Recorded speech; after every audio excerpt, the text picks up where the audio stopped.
Good evening, everyone. Everyone who has joined us on the webinar, as well as those who have joined us live on Facebook. This is the third episode of True Talks for Coaches, a live masterclass on life coaching. And we are iChars. I am Mamta Sharma, Director, iChar Support Foundation. And to answer our questions, we have with us Nitin Shah, Founder and Director, iChars and iChar Support Foundation. Welcome, Nitin, to the third episode. Thank you, Mamta. How are you? Good. And before I go further, let me share with everyone once again that at iChars, we are dedicated to the behavioral, emotional, and mental growth of individuals and organizations, especially mental health professionals, through education, intervention, and guidance. And this entire series is like a masterclass dedicated to everything about life coaching that you would like to know. So feel free to ask us any questions that you have around what we are going to discuss today or what we have discussed so far. So in the previous episodes, we have been talking about what life coaching is, how is it different from fields like therapy, mentoring, and training, and what are the various coaching specializations, and how can one choose a niche that they would like to practice in or establish themselves as a coach in. So Nitin, coming to today's episode, which is about coaching models, can you please help us understand first what a coaching model is? So, Mamta, coaching model is basically a framework that a coach uses to be able to work with a client. And the coaching model would have certain steps, and the coach would be following those steps to be able to work with a client. Okay, okay. And why do we need a coaching model, Nitin? In So, the see, one of the things about coaching is it's quite structured. And the reason it's structured is because there are certain models that coaches can follow. right, Right. Now, what I mean by this is in classical counseling, you will notice that there are places where people come, they sit, and there's a talk that's happening between the therapist and the and the client. right, Right. right. But at times it's very free flowing. Okay. With coaching, on the other hand, the conversation is more structured. There Hmm. is like clearly defined steps that I'm going to work with the client. This will be the first step, this will be the second step, this will be the third step. It helps both the client and the coachee, sorry, and the coach. And the reason for that is for the coach, they have very clear understanding of what I'm doing at this particular step. Hmm. What are the questions I need to ask Hmm. to fulfill that particular objective? And Correct. once that objective is fulfilled, I can now go to the next step where I would again ask a set of questions based on that. So even from a systematic point of view, it becomes easier for the coach to make the process more systematic. Lastly, because a lot of coaches also work with corporates, Hmm. in corporates, you may need to provide them with documentations that they can understand. And a structure to that documentation can be very useful. Okay. Okay. Makes sense. So, are there any basic coaching models, and if you can help us understand, how do these models work? So one of the like the most basic coaching model and the one which is the most popular one is Hmm. called grow. Okay. Right. Now, each word in each letter of grow basically represents something. Okay. And that's what most coaching models are like. There will be abbreviations and then there will be full forms for each of the letters. Correct. Right. So, for example, with grow, G represents goals, Okay. R represents reality, Mm-hmm. O represents options, Mm-hmm. and W represents wrap up. Okay. Okay. Now, what do we really mean by this? Mm-hmm. So, most coaches would begin with asking the client to describe what their goals are. That will be the first step. Mm-hmm. And for each of these steps, or for each of these steps, there are specific set of questions that coaches can get trained in, Correct. right? So, you know what questions you're focusing on while you're working with your coachee Mm-hmm. in the session. Okay. Now, let me ask you this. According to you, what would be the question that you will ask if you were working with a coach and you wanted to help them identify their goals? So I would ask them, what would they like to achieve? Mhm. or what would they like to work towards? Mhm. And what all do they need to do in order to, if they have an idea, what all do they need to do to get there? And uh, when do they want this? So, Perfect. in what So, time? so do you see how when you know that your first step is to identify goals, Correct. every question is directed towards goals, Correct. right? Right. So it's not happening that the client is giving you information which revolves around their future, about their past, about their present together, and then you are trying to identify where what falls. You are literally ensuring that you're going systematically to Right. ask the right set of questions so that you can focus on one thing at a time, Perfect. right? Now, so the questions that you've spoken about with respect to goals are perfect. Right. One of the additional questions that many coaches ask is, how would you describe your perfect world? Yeah. Right?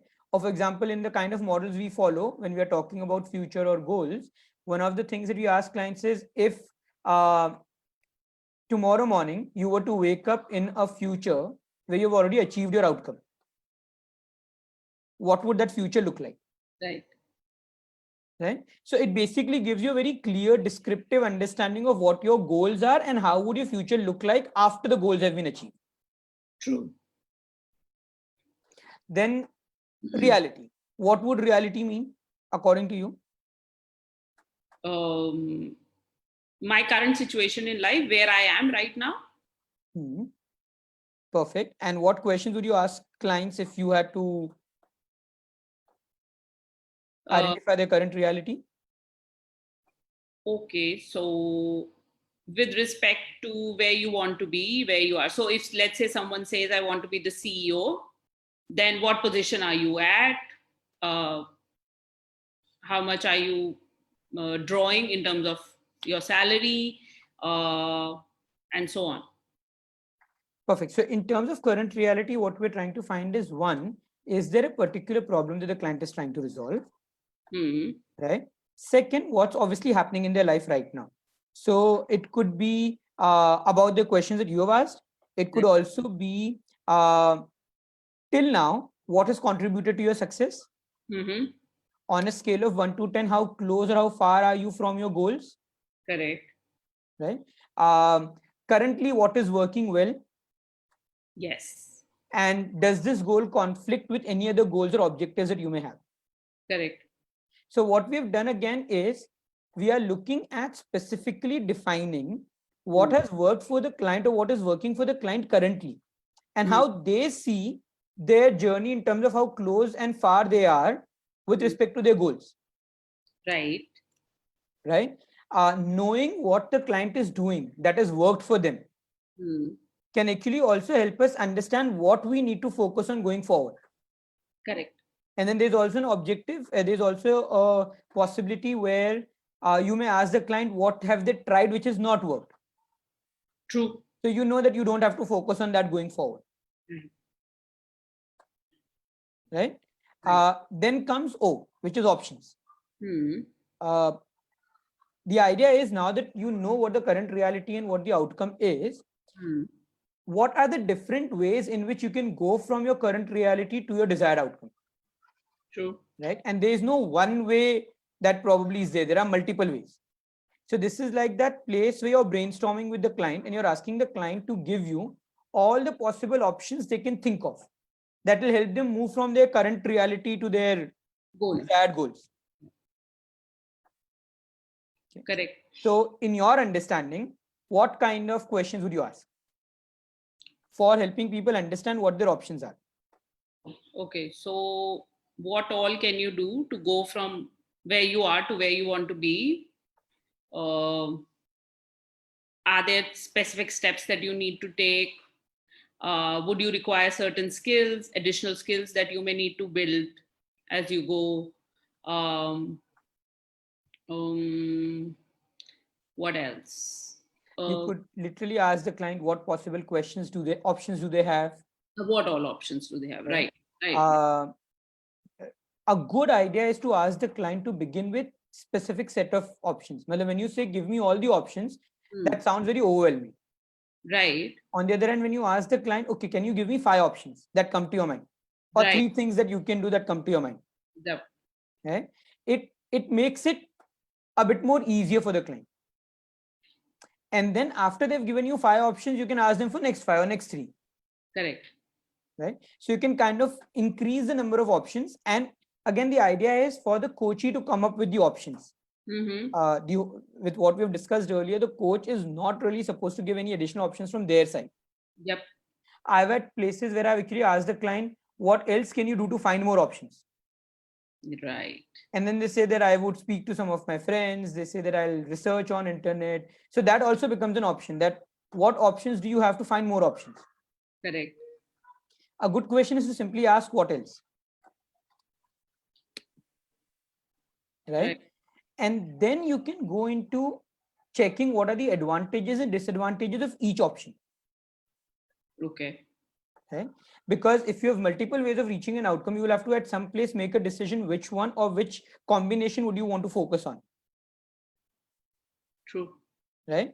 And that again becomes a part of your options. So you're brainstorming about options, and you're also identifying which are the best set of options that as in a cost benefit analysis or a pro con analysis for the option. Right. And then finally comes wrap up. What would wrap up mean according to you? Wrap up would include the client choosing one of the courses of action that they would like to take first, so that they can, go and actually execute it, try it, and see how it goes. And, a commitment of sorts where they, tell the coach that they'll come back, try to take that step and come back and report how it goes. Perfect. Yep. And also the idea with wrap up is to be able to select the best option. Right. Right. So after you have done the pro and con analysis, then the next step would be to select which is the one that works for the client. Once we identify which one works for the client, then it's about execution of that option. Correct. Right. So then we break it down into plan of action. And after breaking it down into plan of action, then we can identify how we can chunk it further. And then you help the client create like a structure to the plan of action so that they can follow it, and you can monitor them going forward. Correct. Makes sense. Right. That becomes a wrap up. True. Now, if you notice, when we spoke about grow, the steps are so well defined that it's easy, one, for the coach to ask the right set of questions and to get structured information. And second, for the coachee, it's easy to think because they're being made to think in a single line of direction. When you're talking about goals, you're talking about goals. When you're talking about reality, you're talking about reality. When you're talking about options, then the client is brainstorming. And when they're brainstorming, you know that they can come up with any ideas and any options that they're looking at. So it just makes the process a lot more easier for us as a coach and also for the coachee. Correct. Right. Right. So grow is the primary model. Okay. Then there are a lot of models that are there which are an extension of that. Okay. So for example, there are places where there are clients who come with multiple outcomes. They have like multiple things in their mind that they want to achieve. True. Right. So it's important for us to be able to help them define what is the one area that they want to focus on. That's where T grow comes in. So T represents topics. Okay. Okay. And then you go into grow. So you first begin by asking the client, what is it that you want to focus on in this session? Which particular area, which particular topic?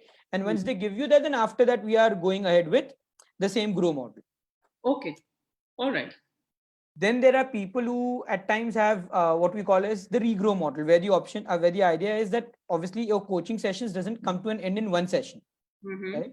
There would be multiple sessions that you will do with clients.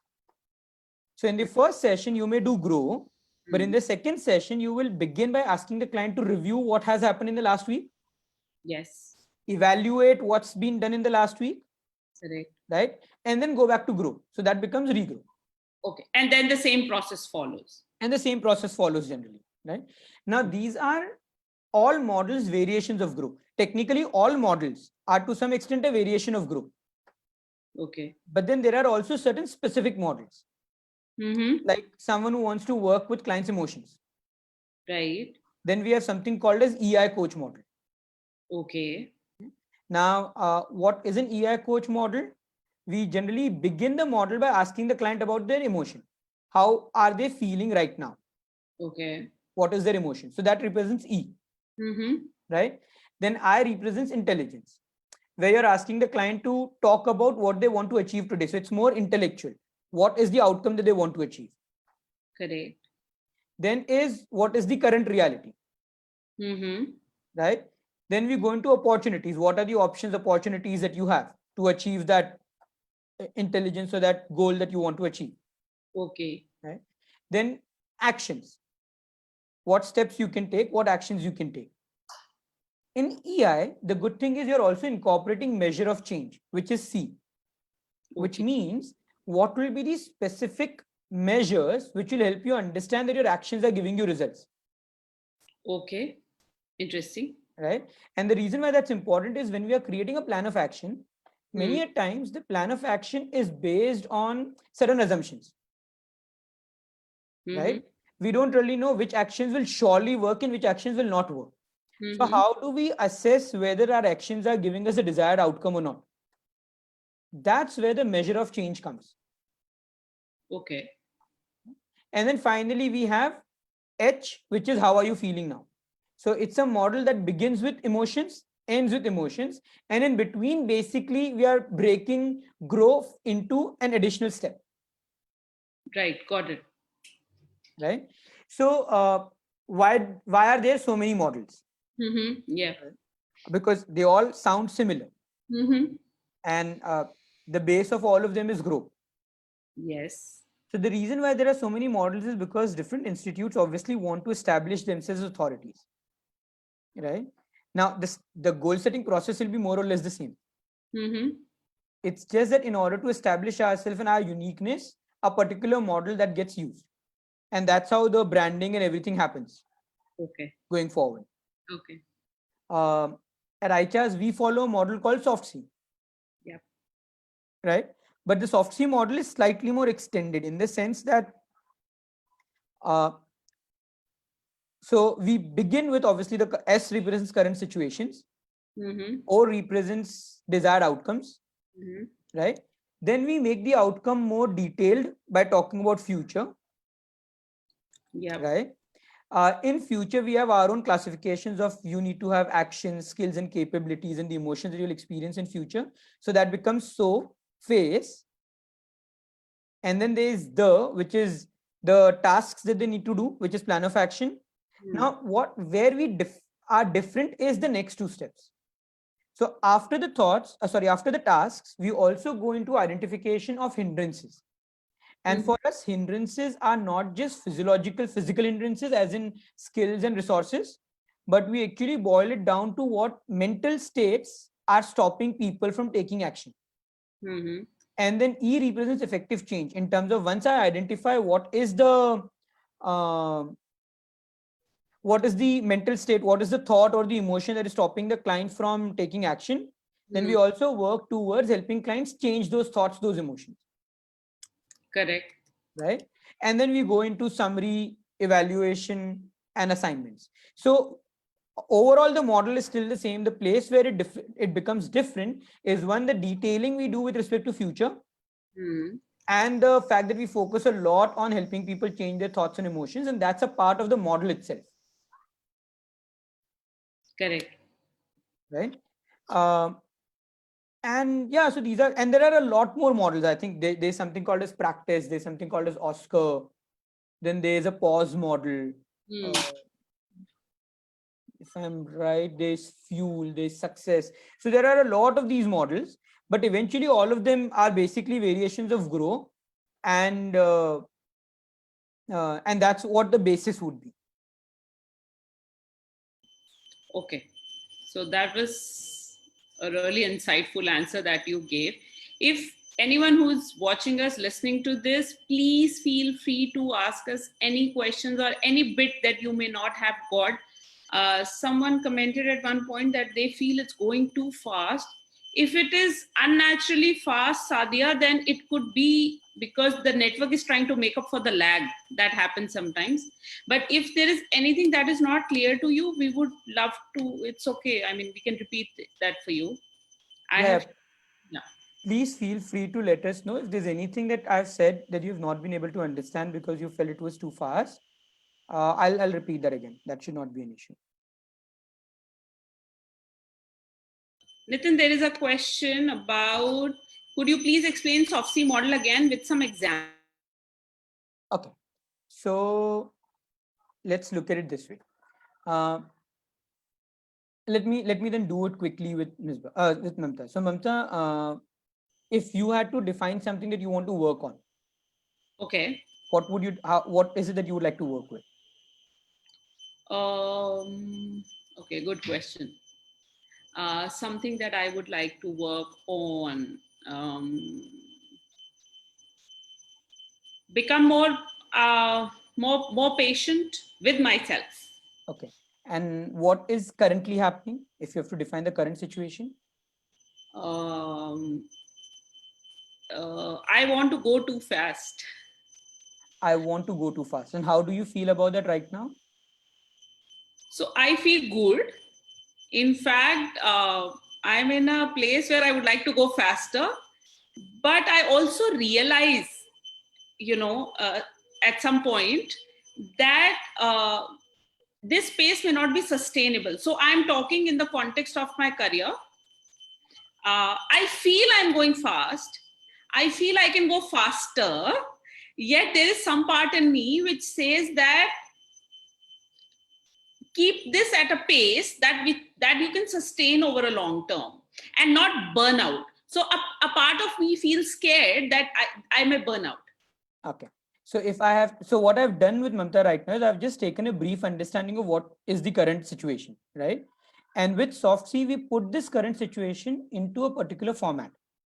The format is I feel dash dash dash about dash dash dash when dash dash dash. So Mamta, if you could kind of fill in the blanks and let me know how are you feeling about the entire thing. And so the entire fill in the blank, the statement. I feel. I feel torn, About the pace at which I should work. When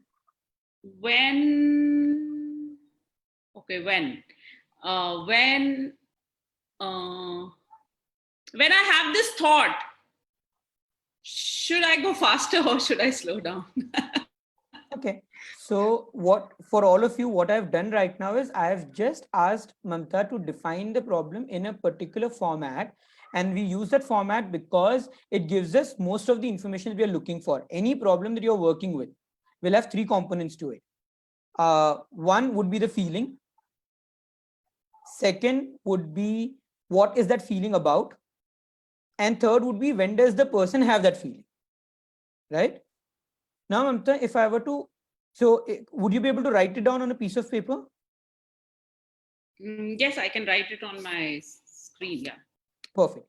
And then I would like you to read it a couple of times and let me know if this is the current situation, what is the outcome that you're looking for? I wish.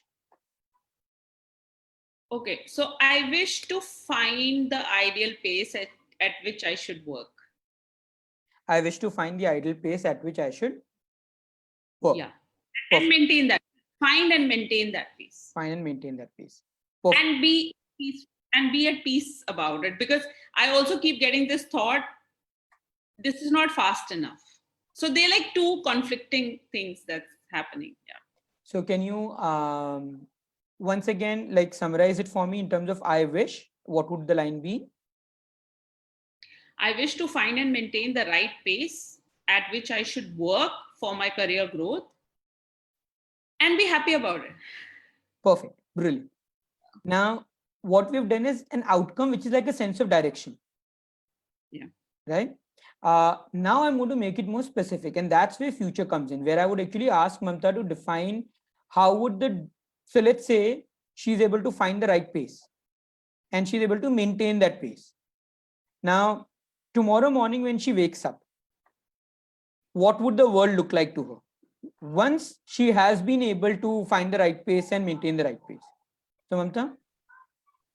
Okay, so I won't have the thought of as if there's something unfinished, something that I need to do. Am I forgetting something? So that won't be there. So if that's not there, what is the thought that you will have once you wake up in the morning? I'll be happy and satisfied at the pace that I'm going at.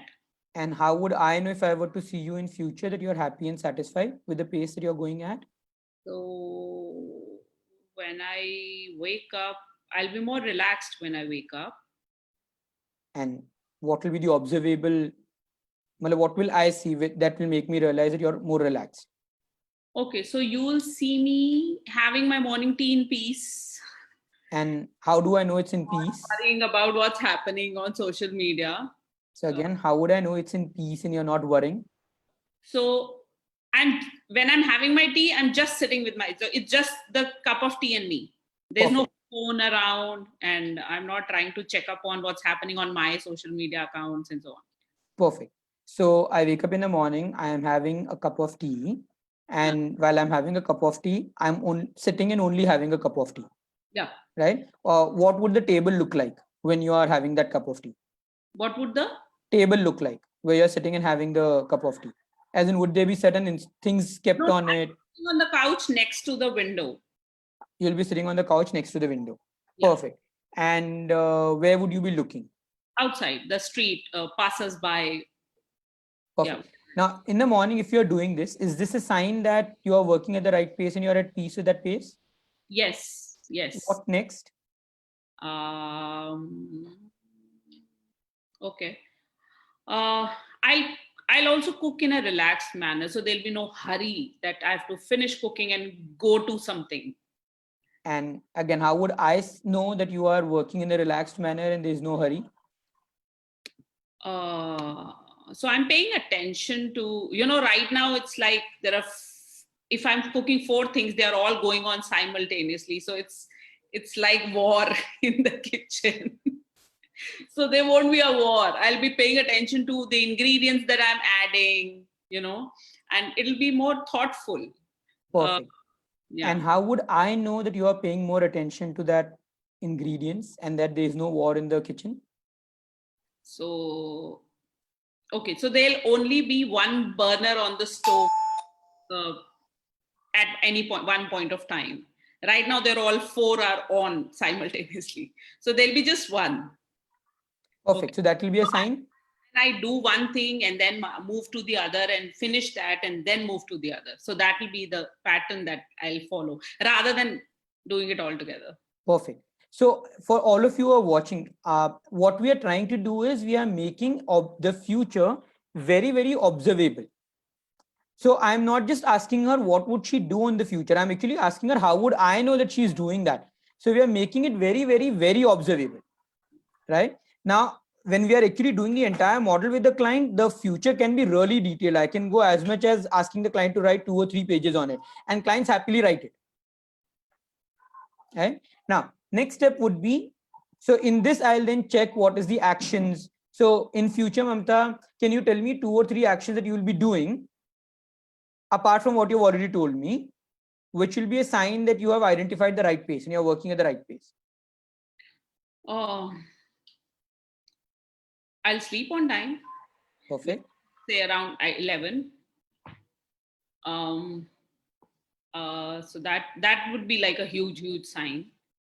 What else will show that I'm going at like a okay? So I need 3 actions that you will be doing in future after you have achieved your outcome. So when is sleeping on time? Sleeping on time for sure. Reading. I would like to incorporate some reading. I've stopped reading, in the hurry of doing things.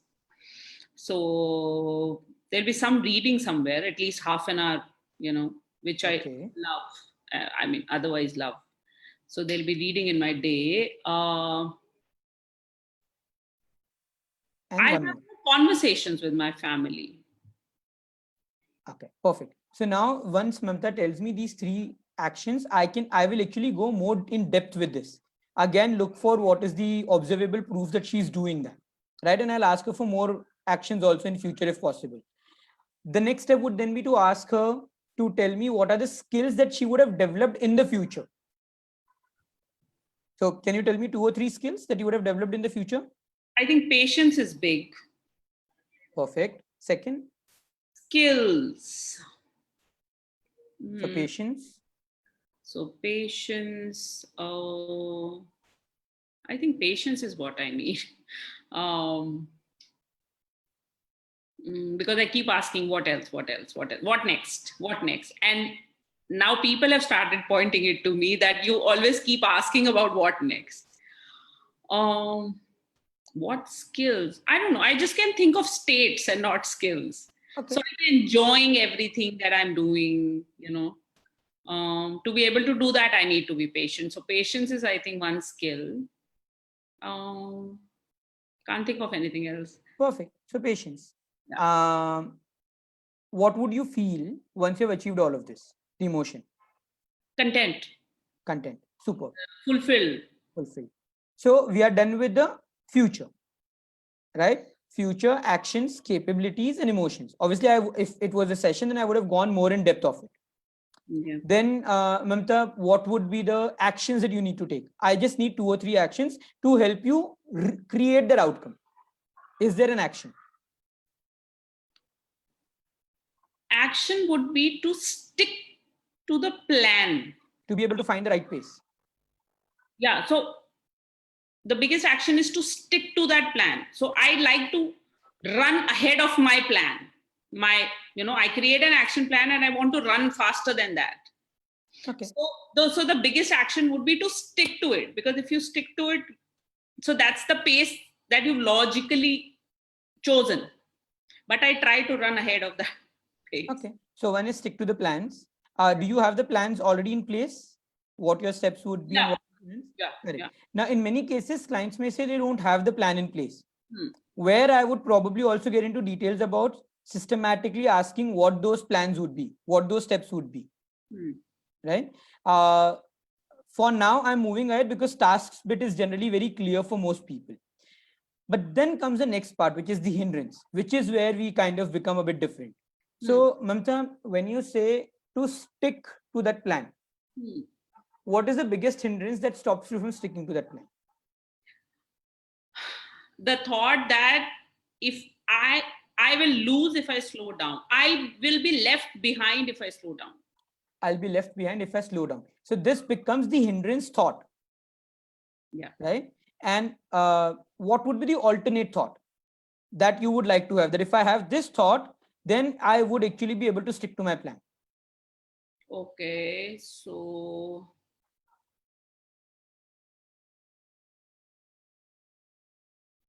I am doing well. Everything in its own good time. No. I'm doing well, everything in its I'm own. trying to tell myself that. That's not the thought that will help me. So which thought will help you? So while you're thinking about it, so this is interesting. When you ask the client for the new thought, they will give you thought, they will course correct themselves again, then they will give you another thought. But the idea is for you to get that thought so that we know that going forward, if I want to help her in sticking to her plan of action, then that hindrance thought has to be replaced by the new thought, right? So while Mamta thinks about the thoughts, to give you some examples, let's say the client says that I need to wake up in the morning. That's my task. My thought is when the alarm rings, 10 more minutes. What is the alternate thought that you would like to have? The client says, I should have a thought that चल उठ जाते फटाफट काम खत्म हो जाएगा. So now my work as a coach will also be to be able to help the client or the coachee restructure their thought from 10 more minutes to चल उठ जाते जल्दी काम खत्म हो जाएगा. Right? There can be places where people say that I need to do my marketing.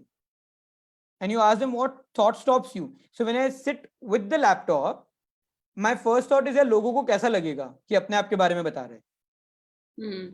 So that's the hindrance.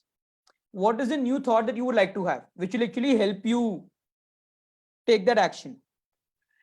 My new thought should be, but if people know, then I would actually be able to help them with the kind of work that I do, or the product that I have is so good that people must know about it. Now, if that thought helps the client, then my work is to be able to restructure the thought. I can ask them to, I can act as a responsibility partner and ask the client to be able to do that. Right? And the client may do it because I'm acting like a teacher, but that's not a sustainable thing. When would it sustain? When the client is able to change that thought every day when the alarm rings. If the first thought is still na uthte maza aayega, then they probably would not continue lingering that sleep. Whenever they sit with their laptop and they're thinking of marketing, if their first thought is my product is so good that people should know about it, people would love hearing about it, now there wouldn't be a problem with them being able to do what needs to be done to market their product. Right? So that's where we kind of become different, that the model itself talks about handling the objections which are there at a thought or an emotional level. True. And once we do that, it becomes a lot more easier for the client. Right? And then it's the standard. Then we actually ask the client to summarize the entire thing. What is the summary? The next bit is about evaluating whether what they've written makes sense for them or not, or would they want to change something in it. And lastly, then it's about 3 things that they would do in the coming day and in the coming week. And then every week we kind of review and go ahead with 3 more tasks. At each task, as I said earlier, we would always ask for what thought stops you from taking that action and what is a new thought that will actually help you take that action. And that's what makes it a lot more easier for clients when it comes to soft skill. True. Right? I hope that's clear for all of you, because standard coaching models generally don't cover this change of thoughts and emotions. And the models, for example, with NLP coaching, certain people do cover it, and maybe not in the format in which we cover it, but in different process, in different models, in different formats. But it's not really a part of the model of the structure. It's like something that they do separately. Right. Perfect. So that's the soft C model. And I have noticed once people start practicing soft C model, there's no going back from there. That's almost like, I found my replacement thought. What was the replacement thought? Enjoy the process, results will follow. Enjoy the process, results will follow. Perfect. So if you had to have, if this is the thought that you had every day when you were looking at your plan of action, would that help you stick to the plan of action? Yeah. Yes. Cool. Perfect. So now my next step would be to help her restructure the thought and that emotion. And that's where our processes come in. So they would be from NLP, they can be anchoring. There's a when-then statement that we use, and there are a lot of processes that we cover that can then be used. Right. Perfect. Yep. Brilliant. So those are some of the models, soft C being the one that we use now. Mamta, any other questions that you have? So Nitin, how do we choose which one to, so there are so many now, and how does one select which one to follow with a client? So what generally happens is that clients come up with, so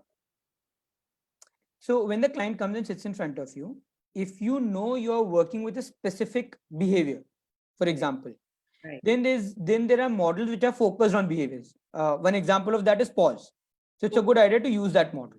Mm-hmm. If you're working with a client where you want to focus on their emotions also, Mm-hmm. then you can use the EI coach model. Okay. Right? But really the preference depends upon the coach. What I've noticed is most coaches find their own ways of being able to modify their models to suit whatever work they're doing with the clients. Again, I said we use SoftC, and I personally feel SoftC is probably the best one simply because it incorporates all of these models into it. You can work with a specific behavior based on that. You can work with a bigger, broader goal based on that. You can just work with a client who may have everything in place, but their thoughts or their emotions are stopping them from taking action. So there is the applicability of the soft C model is far broader as compared to most other models. Correct. But then that's also because I feel that way also because that's the model that I use.